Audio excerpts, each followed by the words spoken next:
Mr. Boogie, a short story by Austin Taylor. The year is 1933. The Great Depression had just ended.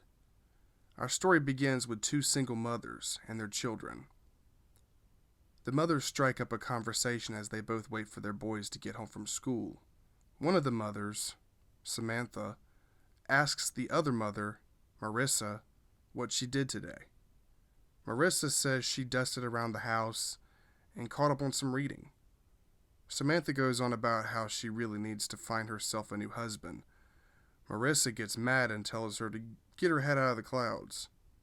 Well, at least I've tried to go out. You, on the other hand, hide in the house all day. Marissa smirks. After a moment of silence, their kids rush to the house after being dropped off by the school bus. The kids, Jack and Toby, are hopping around, and the mothers ask them what they did today. Jack speaks up and says that they got to draw their best friend in the whole world. "Who's your friend then?" Samantha asks. "His name is Mr. Boogie," Jack says. Both of the kids held up their drawings of him. He's really tall and has no face. He wears a long black trench coat and a top hat. His fingers hang down pointed like a set of kitchen knives. He was quite unsettling, even in a child's drawing no less. Both of the mothers look at each other in concern, but they ignore it and told the boys to wash up for dinner. The kids ask if Mr. Boogie could eat with them, and the mothers, thinking he's just an imaginary friend, they didn't see any harm in agreeing. The boys run upstairs, and the two mothers have a serious talk. Samantha was worried but somewhat optimistic about the whole situation.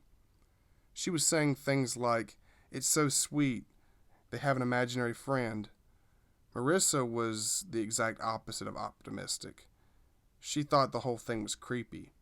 An hour goes by, and the two mothers finished making dinner and called down the boys. They can hear them both talking to someone other than themselves. "Who are they talking to?" Marissa asks with a worried tone. "Probably their friend. Don't worry," Samantha says.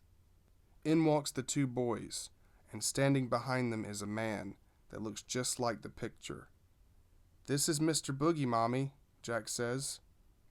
Both of the mothers freak out.